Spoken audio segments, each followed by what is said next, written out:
Salut les amis, salut tout le monde. Bienvenue une fois de plus sur votre meilleure chaîne d'information, Westaf Media. Nous vous remercions d'être de plus en plus nombreux à nous suivre. Pour le nouveau, veuillez cliquer sur le bouton s'abonner, activer la cloche de notification pour ne rater aucune de nos prochaines vidéos. On commence. Frontière avec le Niger, combat intense entre l'armée malienne et les groupes djihadistes. Le groupe armé et les forces maliennes ont lancé une offensive contre les djihadistes pour reprendre une ville frontalière au Niger.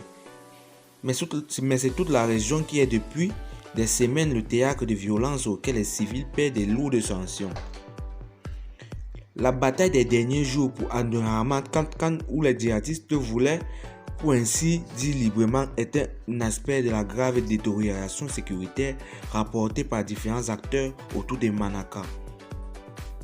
Et au-delà, dans la région troublée, dites les croix frontières entre le Mali, Niger et le Burkina Faso. Une grande partie de la région autour de Manaka est passée sous l'emprise de groupes affiliés à l'organisation État islamique qui cherchent à imposer leurs lois aux populations rapportées des mêmes acteurs. Ces hostilités coïncident avec le retrait militaire en cours de la France et les alliés européens, poussés d'ailleurs hors de la junte au pouvoir qui se tournaient vers la Russie. Pendant plusieurs jours, les forces régulières et les groupes armés locaux, essentiellement touareg, ont discuté aux djihadistes le contrôle d'Abdurrahman Khan qu'ils ont rapporté sur les réseaux sociaux. Difficile de dire en temps réel qui a pris le dessus, mais les maigres informations remontant cette immense zone reculée, quasiment inaccessible à cause de l'insécurité et largement coupée des réseaux de télécommunications, font état de certains civils tués, de milliers de déplacés ces derniers mois dans la région de Menaka et Gao, plus de l'ouest.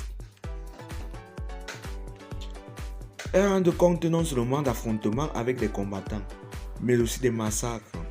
Les civils sont pris en deux, tués parce qu'ils sont soupçonnés de baptiser avec l'ennemi, enlevés au privé des moyens de substance et de destruction. L'ONU relate et récurrence ces représailles des Touaregs contre les peuples, accusés d'aider les djihadistes.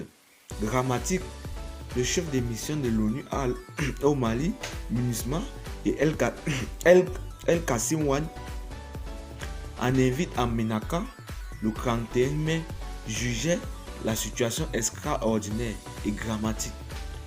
Une bonne partie de la région Menaka est aujourd'hui sous le contrôle des djihadistes, a préféré le téléphone de Abdul Wahab Ahmed Mohamed, président des autorités intermédiaires de Manaka.